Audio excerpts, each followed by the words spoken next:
Paz dos seus irmãos e irmãs. Começamos hoje uma nova série de mensagens, vida cristã e cuidados com a saúde. Como vocês bem sabem, todas as vezes quando começamos uma série, o primeiro sermão é esclarecimento, para que a gente saiba por onde a gente vai seguir durante o mês. Esse mês de julho, e é claro que nós ainda não chegamos em julho, mas nós teremos durante todo o mês uma reflexão bíblica. E no dia 13, domingo, 14 domingo? Quem tem aí? 13 ou 14? Domingo, dia 13, nós teremos uma atividade especial, recebendo então o doutor Elias, que vai nos falar como médico. Eu quero então, nessas 4 reflexões, fazer uma reflexão bíblica e pastoral. E no dia 13, o doutor Elias vem, eu explico depois então a vocês como vai acontecer, de maneira que a gente tenha assim uma dimensão muito clara sobre este assunto, tanto de maneira bíblica, quanto de maneira médica. Eu tenho uma vida e preciso cuidar da minha saúde. E é claro que, apesar dessa ser uma afirmativa assim simples, eu tenho uma vida e preciso cuidar da minha saúde, nós veremos que existem alguns obstáculos a isso. Então eu queria, nos 2 primeiros sermões, apresentar os obstáculos. Por que alguns cristãos são tão relutantes em cuidar da sua saúde? E aí depois, nos 2 últimos, fazer algumas reflexões práticas sobre como a Bíblia aponta como comunidades cristãs, comunidade do povo de Deus, devem fazer essas coisas. O texto de hoje, ele é um texto desafiador, para a gente começar assim bem. Então vamos a esse texto, e eu espero muito a sua atenção, porque é um texto de fato desafiador para quem ouve. Vamos então, 1 Timóteo 5:23. Não beba apenas água, uma vez que você fica doente com frequência. Tome um pouco de vinho, por causa de seu estômago. Vamos repetir a leitura, irmão Marcos, só para a gente tomar mais um susto? Não beba apenas água, uma vez que você fica doente com frequência. Tome um pouco de vinho, por causa de seu estômago. Eu sempre uso essa passagem em minhas aulas de interpretação bíblica para mostrar para os estudantes como que nós temos dificuldade de interpretar alguns textos. De maneira específica, nesse caso aqui, nós temos dificuldade de interpretar esse texto por causa de uma diferença cultural. A nossa cultura é muito diferente da cultura em que esse texto foi escrito. Como nós temos uma cultura evangélica no Brasil que considera tomar vinho um pecado, ler Paulo dando essa orientação para Timóteo, beba um pouco de vinho, soa quase como um absurdo para os evangélicos. E para mim, assim, em sala de aula, é engraçado ver a reação das pessoas. Porque espontaneamente, depois de lerem isso aí, elas parecem que precisam fazer uma nota de rodapé. Senão é perigoso ler essa passagem. Não, deixa eu fazer um comentário para ver se melhora a coisa. Bom, como Paulo diz, beber vinho é preciso ser praticado por Timóteo. E as pessoas querem tentar responder por que Timóteo deve tomar vinho, um pouco de vinho, ou por que não deveria tomar.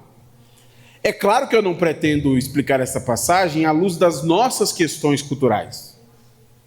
Porque se eu fizesse isso, eu estaria desrespeitando completamente o texto bíblico. O que eu quero mostrar para vocês esta noite é qual o propósito de Paulo ao dar esta orientação para Timóteo. A orientação não é confusa, a orientação é muito clara. Você está doente com frequência, não é isso que está escrito ali? E a sua doença tem um medicamento. Qual que é o medicamento? Beber um pouco de vinho. E qual que é a doença? No estômago. Então eu queria explicar para vocês, dentro desse contexto, o que Paulo está orientando aqui. E para isso, tem duas perguntas importantes que eu preciso responder a vocês e que com essas respostas na cabeça você vai entender assim de maneira muito clara o que o texto está dizendo. Como são perguntas muito importantes, eu queria tratá-las separadamente. Qual é a primeira pergunta? A primeira pergunta é: por que Paulo dá essa ordem a Timóteo que ele deve tomar um pouco de vinho por causa dos seus problemas do estômago? E aí eu queria então apresentar para vocês uma explicação médica por que Paulo faz isso. O valor medicinal do vinho é amplamente documentado. Particularmente relevante é a opinião do médico Dioscórides Pedâneo. Esse é um bom nome para você dar para o seu filho. Contemporâneo de Paulo, que recomenda o uso do vinho com mel para tratar aqueles que têm o estômago fraco, devido ao leve efeito diurético e à capacidade de estimular o funcionamento intestinal. Havia uma compreensão médica nos dias de Paulo. Nós estamos falando do primeiro século da era cristã, que vinho era um tipo de medicamento. Por exemplo, tomar vinho com mel aumentava a produção de urina pelo rim. Isso ajudava a reduzir a quantidade de líquido no corpo e a pressão arterial, que é o que nós chamamos de efeito diurético. Quem tem, por exemplo, problema de cardíaco, pode tomar algum diurético para ajudar a diminuir a quantidade de líquido no corpo. Naqueles dias, o vinho com mel tinha essa utilização. Esse mesmo vinho com mel era utilizado também para estimular o funcionamento do intestino. Pessoas com prisão de ventre. Como nós lemos no versículo agora há pouco, o problema de Timóteo era exatamente um problema de saúde. Como Timóteo está ficando frequentemente doente do seu estômago, o tratamento de saúde era tomar um pouco de vinho. Ou seja, essa ordem que Paulo está dando a Timóteo revela para a gente o quanto Paulo está preocupado com a saúde de Timóteo. Utilizando os procedimentos médicos de sua época, Paulo deseja que Timóteo trate a sua saúde e este problema estomacal que lhe causa certa angústia. Essa segunda citação, ela esclarece um pouco mais essa questão, só para você ver como este é um procedimento médico antigo e conhecido. Embora a discussão de Hipócrates sobre os benefícios do vinho seja fundamental para as tradições médicas gregas, é Galeno, autor do século II depois de Cristo, quem fornece a análise mais extensa sobre o vinho em suas numerosas obras. O debate sobre os benefícios e malefícios do consumo de vinho é amplamente reconhecido. Platão, 76c, D... Isso, são vários autores como Platão, Plínio e Galeno aí. Essa citação deixa claro para a gente que havia uma discussão médica, um seminário, um simpósio de médicos no século II, sobre os possíveis usos do vinho para ser utilizado como um tratamento de certas enfermidades. São registros históricos que mostram como aquelas pessoas debatiam sobre essas questões. Esses debates giravam em torno dos benefícios e dos malefícios que haviam no consumo de vinho, principalmente para jovens e velhos. Então esses dois comentários deixam assim muito claro para nós que a questão que nós estamos lidando aqui, primeiro, é uma questão relacionada a um medicamento conhecido em época para tratar um problema de saúde. Este é o ponto central. Essas palavras de Paulo são dirigidas para alguém que tem um problema de saúde e que o tratamento de época é beber um pouco de vinho. Eu estou oferecendo para vocês esse esclarecimento por uma questão assim muito específica. Se há um consenso nos dias de Paulo que beber um pouco de vinho é um remédio que poderia ajudar Timóteo no seu problema estomacal, por que então Timóteo se recusaria a tomar este medicamento? E esta é a segunda questão importante. A primeira, porque Paulo mandou. A gente sabe que é um procedimento médico. Segundo, por que Timóteo não estava tomando remédio? Eu digo isso porque este vinho que era utilizado para resolver este problema estomacal, ele não estava tomando espontaneamente. Foi necessário Paulo lhe dar uma ordem. Foi necessário Paulo lhe apontar: cuide da sua saúde. E essa é uma questão para a gente refletir. Porque numa carta pastoral, onde um apóstolo escreve para um líder da igreja, tratando sobre questões de liderança da igreja, esse apóstolo precisa falar sobre o cuidado com a saúde. Então veja que isso não é meramente uma questão cotidiana. Há um aspecto religioso aqui que fez Paulo lhe dar esta advertência. E esta orientação, ela acontece logo após um problema que Paulo identificou no capítulo 4. Um problema que a igreja de Éfeso estava lidando. O problema de conteúdo que estava sendo ensinado na comunidade de fé, que estava causando naufrágio naqueles cristãos. Então havia um conteúdo nocivo que prejudicava a fé daqueles irmãos. Eu queria ler com vocês esse texto e depois associar essas palavras a essa ordem que Paulo está dando a Timóteo. Vejamos então o capítulo 4. O Espírito afirma claramente que nos últimos tempos alguns se desviarão da fé, dando ouvido a espíritos enganadores e a ensinamentos de demônios, que vêm de indivíduos hipócritas e mentirosos, cuja consciência está morta. Tais pessoas afirmam que é errado se casar e proíbe que se comam certos alimentos, que Deus criou para serem recebidos com ações de graças pelos que são fiéis e reconhecedores da verdade. Na série de pregação do mês de maio, que foi Naufragando na Fé, nós examinamos essa passagem e demos uma atenção especial a esse texto. Então, se você quiser explorar de maneira mais clara essa passagem, nós temos um mês inteiro de reflexões aqui. Qual que é o problema? Há mestres naquela igreja que estão destruindo a fé daqueles irmãos com seus ensinos. O conteúdo do ensino desses mestres é prejudicial. Por isso que Paulo chama este conteúdo de doutrina de demônios. O conteúdo deles é nocivo e prejudicial. Na prática, inclusive, Paulo diz o que eles ensinam. Eles ensinam duas coisas.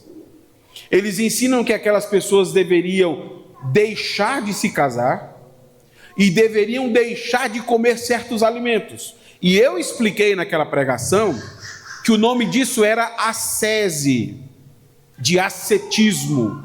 É uma crença grega que, se você quiser crescer espiritualmente, você precisa se abdicar de certas coisas. Aqui no caso específico, a crença ascética é que, se você deixar de casar e deixar de comer certos alimentos, a sua vida espiritual aumenta, a sua vida espiritual melhora. Porém, como eu expliquei naquela série, deixar de comer alimentos ou deixar de se casar não melhora a vida espiritual de ninguém.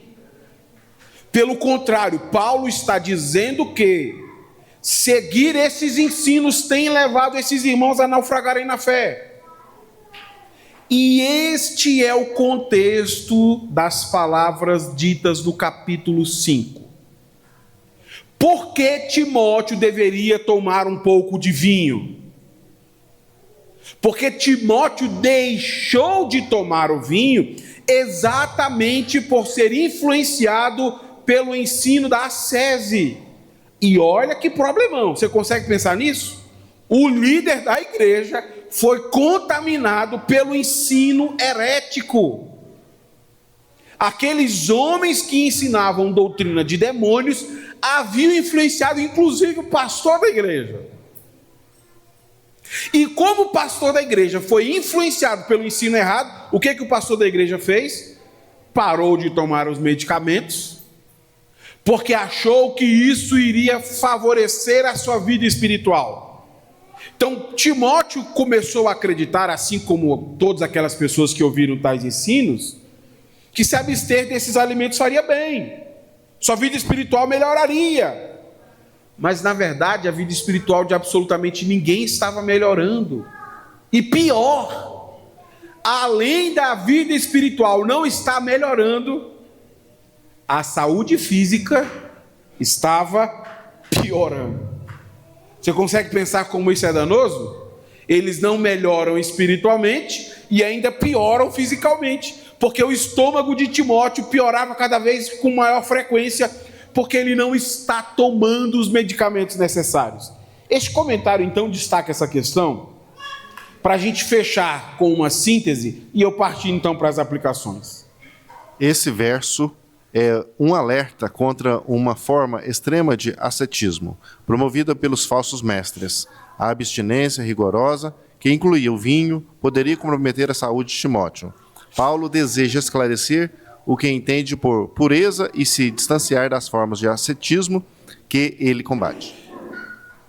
1 Timóteo, capítulo 5, nos coloca diante de um problema que passou a prejudicar muitas comunidades cristãs. Qual o problema? Porque alguns cristãos se recusam a tomar medicamentos. A resposta: porque eles foram afetados por ensino diabólico. Eles acham que se submeter a tratamento médico vai afetar a sua vida espiritual. Eles acham que é uma ofensa contra o poder do Senhor, contra a santidade do Senhor, eu achar que preciso de um medicamento. O que eu preciso? É de orar. Esse negócio de remédio é para quem não ora. Para pessoas que oram, não precisam de remédio.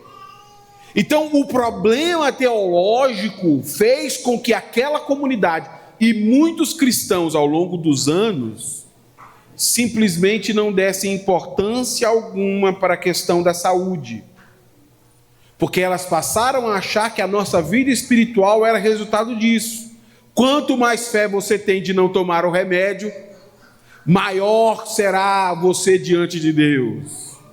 Quanto menos você tomar e ingerir esses medicamentos, maior será a sua fé diante do Senhor. E Paulo está dizendo: Timóteo, isso é balela. O que você come ou deixa de comer não afeta a sua vida espiritual. Ao deixar de tomar um pouco de vinho, que estava aliviando as suas dores de estômago, a sua vida espiritual não melhorou. Foi a sua saúde que piorou. Você não alcançou o que queria e piorou a sua qualidade de vida. Então aqui o que nós percebemos? Uma preocupação pastoral. Aquilo que você acredita acaba afetando a sua vida, inclusive de maneira negativa. Timóteo está passando por um sofrimento desnecessário por causa de um equívoco teológico. Porque ele acreditou que de fato deixar de tomar um pouco de vinho por causa dos seus problemas no estômago seria um salto de fé e de espiritualidade, quando na verdade não era nada disso. Eu queria então fazer algumas aplicações.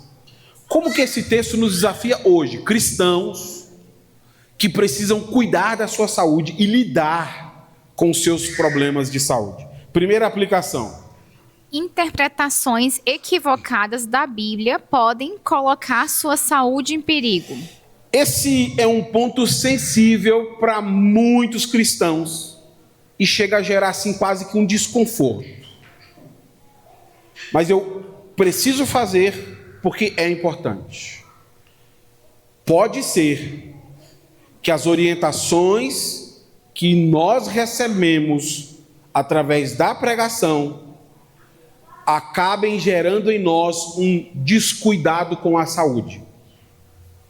Eu podia citar um exemplo bem simples. Cristãos que ouvem falar que usar preservativo é pecado contra Deus. Aí o que eles fazem? Não usam preservativos. Cristãos que ouvem falar que tomar remédio é uma afronta contra o poder do Senhor. O que eles fazem? Não tomam medicamento. Isso são casos reais. Casos reais. E nós passamos a negar a eficácia dos medicamentos, achando que o nome disso é fé. Não é. Isso é uma interpretação teológica equivocada. A sua vida espiritual não se tornará melhor ou maior quando você evitar o tratamento médico. Isso me preocupa muito. Porque às vezes o irmão tem até boa vontade. Eu vou jogar fora todo o medicamento, eu não vou tomar vacina, o que eu vou fazer é deixar a Bíblia aberta no Salmo 91, o que eu vou fazer é ungir minha casa, não estou nem aí com esse negócio de medicamento, isso é mais do que suficiente. E com isso o que nós vemos? A qualidade de vida das pessoas piorando. E piorando por quê? Porque elas foram convencidas por uma interpretação bíblica equivocada. Não é difícil encontrar um cristão que tenha dificuldades com isso. Dificuldade de tomar o remédio regularmente, de aceitar o tratamento médico, porque ele foi envolvido numa cortina de fumaça teológica de que isso era pecado contra Deus. E muitos dos nossos irmãos na fé estão tendo uma vida terrível por causa disso. Pessoas que resistem até o final procurar ajuda médica, porque acham que isso é o certo a se fazer. Acham que isso é uma resposta de fé. Na semana que vem, eu quero dar um nome para isso. O nome disso não é fé. Mas neste momento a gente já descobre que alguém pode estar ensinando coisas erradas, que fazem você ser descuidado com a sua saúde. E você acha que isso é bom porque aumenta a sua espiritualidade, mas não aumenta em absolutamente nada. Não deixe de procurar ajuda médica achando que esse é o certo a se fazer. As palavras de Paulo são muito claras. Por causa do seu problema de saúde. Ah, mas o Timóteo não foi chamado por Deus? Timóteo não foi um homem que ouviu uma profecia de Deus? Timóteo não é um homem capacitado pelo Espírito Santo de Deus? Por que ele deveria se preocupar com a saúde? Porque ser um homem de Deus não impede a nossa humanidade. E é isso que eu queria colocar nessa segunda aplicação. Ninguém se torna mais espiritual porque decide cuidar de sua saúde. Nossa vida espiritual não é reflexo do cuidado ou do descuidado que nós temos com o nosso corpo. Porque assim, surgiram muitas heresias em torno disso. De um lado você tinha heresias que olhavam para o corpo como sendo uma coisa ruim. Já que o corpo é ruim, não cuide do seu corpo, deixe o seu corpo sofrer. Quanto mais o seu corpo sofrer, melhor será a sua vida espiritual. Do outro lado surgiram heresias que viram o corpo como sendo algo esplêndido. Cuidar do seu corpo é cuidar da sua vida espiritual, que também é uma heresia. A nossa vida espiritual não é resultado do que nós comemos. A nossa vida espiritual não é resultado do nosso cuidado com o corpo. A nossa vida espiritual é resultado da obra de Cristo na cruz do Calvário. A nossa vida espiritual está atrelada a Cristo Jesus. Então a relação que você tem com o seu corpo, ela não vai afetar a sua vida espiritual. Cuidar da sua saúde não vai tornar você mais espiritual. Ser uma pessoa desleixada com a sua saúde também não vai tornar você uma pessoa mais espiritual. Sabe qual será a consequência? Você pode ter uma baixa qualidade de vida. Isso não aumenta a sua espiritualidade, mas pode aumentar as suas dores. Isso não aumenta a sua espiritualidade, mas pode aumentar o seu sofrimento. E é isso que eu preciso deixar muito claro para você. O dia que você decidiu cuidar ou descuidar da sua saúde, o que estava em jogo era o seu bem-estar físico. Porque você pode estar aí doente à beira da morte. Isso não afeta a sua vida espiritual. Ou você pode estar muito saudável. Isso também não afeta a sua vida espiritual. Então este cuidado ou descuidado com o corpo não afeta a nossa espiritualidade, mas afeta a nossa qualidade de vida. E é importante eu te dizer isso, Porque essa opção é sua. O que você vai fazer com o seu corpo é uma opção sua. Você pode ser um grande homem de Deus que sofre porque quer sofrer. Você pode ser uma grande mulher de Deus que sofre porque decidiu sofrer. Porque decidiu fazer vista grossa ao cuidado com o seu corpo. Mas não atrele isso à sua vida espiritual. Repetidas vezes, Paulo tem ensinado sobre isso, escrevendo à igreja de Corinto, escrevendo à igreja de Éfeso. Nossa vida espiritual não é consequência das nossas comidas, bebidas. Nossa vida espiritual não é consequência daquilo que fazemos com o nosso corpo. Nossa vida espiritual é consequência da obra de Cristo. Então coloque cada coisa no lugar, porque homem de Deus também fica doente. Mulher de Deus também sofre com hipertensão. Gente espiritual também toma remédio para pressão alta. E gente espiritual também sofre, porque não cuida da saúde. Coloque então cada coisa no seu devido lugar. Dentro deste quadro, como você se encaixa? Você é um homem e uma mulher de Deus que entende que precisa cuidar do seu corpo? Ou você prefere o caminho árduo do sofrimento? São opções. Terceira aplicação. Cuidar da saúde é indispensável à qualidade da vida cristã. Olha só, eu acabei de falar a vocês que ninguém se torna mais ou menos espiritual por causa da saúde. Mas o cuidado com a sua saúde pode ser decisivo para a prática da vida cristã, que é diferente da sua vida espiritual. Pastor, o que é a prática da vida cristã? São as tarefas que um cristão realiza diariamente. Se você é uma pessoa que é descuidada com o seu corpo, você terá extrema dificuldade em cumprir os seus deveres religiosos. E nós temos realidade de cristãos que mal conseguem ficar sentado 1h30 na cadeira.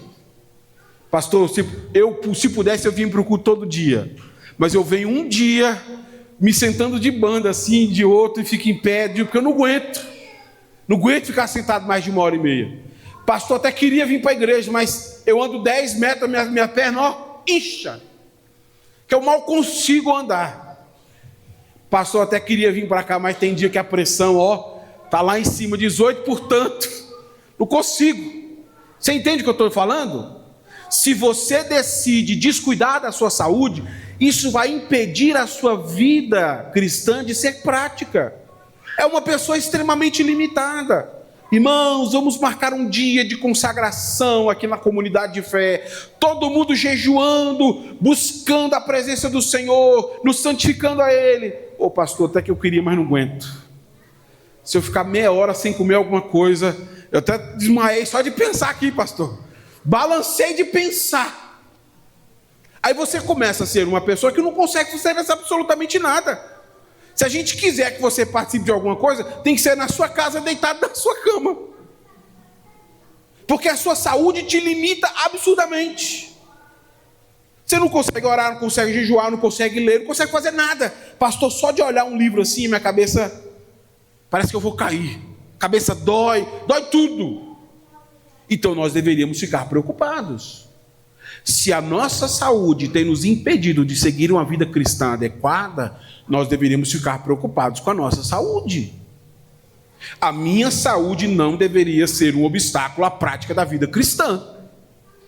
Se o meu corpo não consegue reagir aos meus deveres religiosos, eu tenho que rever como é que eu estou lidando com o meu corpo.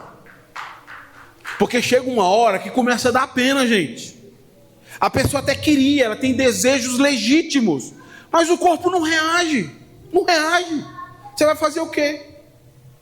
O irmão, quando vem para a igreja, é um esforço que é 30 dias de atestado.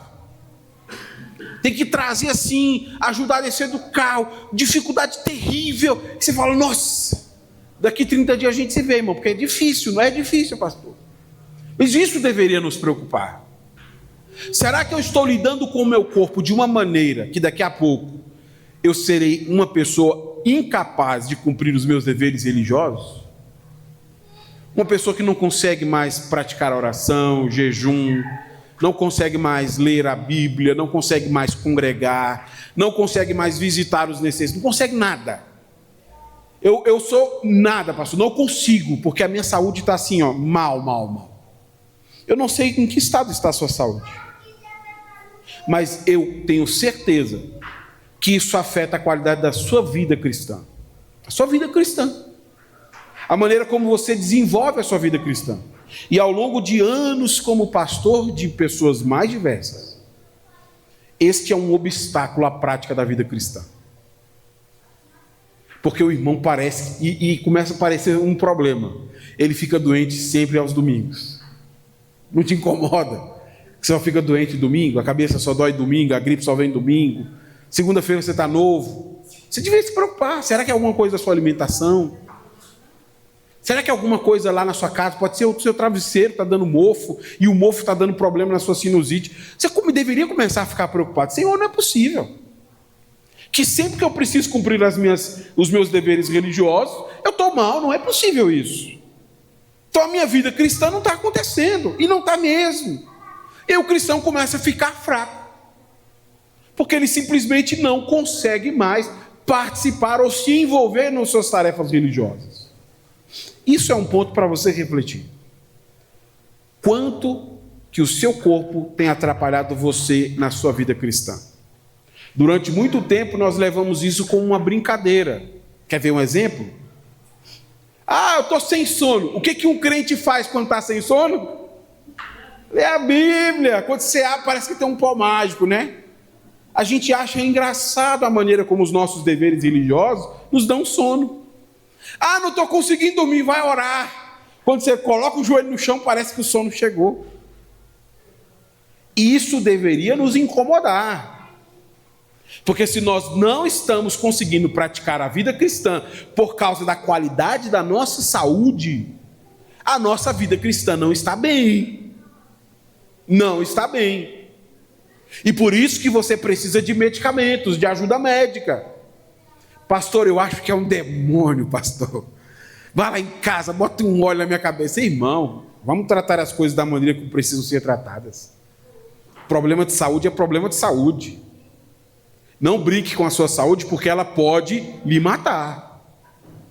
Você pode morrer por descaso com a sua saúde. E não é isso que nós desejamos para você. Então veja de maneira apropriada essa questão aí. Está atrapalhando você? Está atrapalhando o seu relacionamento familiar? Ixi, gente, isso aqui deveria preocupar a gente. Meu Deus, eu nunca tenho saúde para brincar com meus filhos. Eu nunca tenho saúde para passear com minha esposa, para passear com meu marido. Eu nunca tenho saúde para visitar minha sogra, aquela pessoa amável. Então eu deveria ficar preocupado. Opa, peraí. A minha qualidade de vida está afetando os meus deveres e os meus compromissos, inclusive com a minha vida cristã. Então cada cristão deve refletir de maneira pessoal nessa questão aqui. Próxima vez que você for ler o texto bíblico, que você for jejuar, que você for vir à comunidade cristã, que você for visitar aqueles que precisam ser assistidos, se você sentir que o seu corpo não consegue fazer tais tarefas, você deveria então entender que chegou a hora de tomar conta desse corpo melhor, porque ele começa a ser um obstáculo para você. Quarta aplicação: o sofrimento advindo pelo descuido com sua saúde é opcional. Isso não faz parte da vida cristã. Eu comentei agora há pouco que existem assim, muitas heresias que tratam o corpo da maneira que querem. Aqueles que falam mal do corpo, aqueles que botam ênfase no corpo que não existe. E às vezes a gente começa a ouvir essas coisas e começa a chegar a algumas conclusões que não fazem sentido. Alguém já disse uma vez e aquilo me assustou: cristão raiz é um cristão que morre agonizando, mas não vai no hospital. Porque eles preferem esperar o milagre até a última hora. Se não chegou, Deus vai recebê-lo de braço aberto. Por que isso é um equívoco? Porque a maneira como você lida com o seu corpo é uma opção sua. Deus não colocou para nós isso como uma necessidade. Você sofre pela má qualidade da sua saúde porque você quer. Esse é um sofrimento completamente desnecessário. Isso não é uma obrigação do crente. Crente que é crente tem que sofrer com um problema de saúde. Não.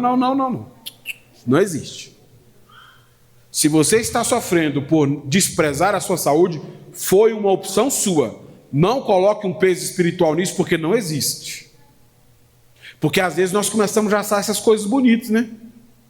Aquele irmão lá, outro dia desmaiou, quase morreu, coitadinho. Mas ali há um de fé. Porque ele falou, não entrega o jejum de jeito nenhum, são 72 horas, ele foi para o hospital, teve que tomar soro, ficou entre a vida e a morte, mas não entregou. E a gente acha o máximo. Eita, que coisa maravilhosa. A vida cristã é isso. Você tem que perder assim, tem que desmaiar pelo menos uma vez. Irmão, pelo amor de Deus, não faz isso não. Que numa dessa você não volta. Numa dessa você não volta. E isso não vai te tornar mais espiritual do que ninguém. Isso pode fazer dos seus filhos órfãos, do seu marido ou da sua esposa viúvo, mas não vai te tornar uma pessoa mais espiritual. Então, não escolha esse sofrimento. É o tipo de sofrimento que não faz diferença nenhuma. É apenas uma opção. É claro que você pode optar por isso. Eu quero sofrer porque eu gosto de sofrer. E aí a gente, quando for falar em setembro sobre questões psicológicas, a gente volta nesse tópico. Mas neste momento eu preciso deixar claro a vocês que isso é opção. Deus não estabeleceu o sofrimento como sendo parte da vida cristã. Então não encare o sofrimento como algo que lhe dá alegria, algo que lhe dá prazer, algo que tem que fazer parte do seu cotidiano. Não tem. O sofrimento não faz parte do cotidiano. E prova disso é que o nosso Deus poderoso irrompe o sofrimento daqueles que pedem, clamam a Ele e curam os enfermos. Se o sofrimento fizesse parte da vida cristã, Deus não curaria enfermos. Deus cura enfermos porque essa não é uma realidade de Deus para nós. Então nós clamamos pela cura por causa disso, porque não vemos o sofrimento como legítimo. Não vemos a enfermidade como sendo parte da vida. Então não espere a enfermidade chegar para ver a questão com a sua saúde. Quarta e última aplicação, essa foi a última, né? Fechou aqui. Hoje deixei só 4 para adorar. O ponto-chave então que fica para nós é: por que cristãos não cuidam da sua saúde? Primeiro motivo, porque eles podem ser instruídos de maneira errada. Achar que procedimentos médicos é diabólico. Abster-se de procedimentos médicos é a tarefa espiritual. Não há absolutamente de nada de espiritual nisso. A SESI é doutrina diabólica, não é doutrina cristã. Você recusar atendimento médico porque acha que isso é uma atitude de espiritualidade, não é. Não é. Então nós não podemos tratar o nosso corpo dessa maneira, porque esse é um tipo de sofrimento que você optou por passar. Essa não era a vontade de Deus para você. Como está a sua saúde hoje? Qual foi a última vez que você refletiu sobre como o seu corpo tem atrapalhado a sua vida cristã, seus deveres religiosos? Qual foi a última vez que você pensou como isso que era importante para você ser um cristão?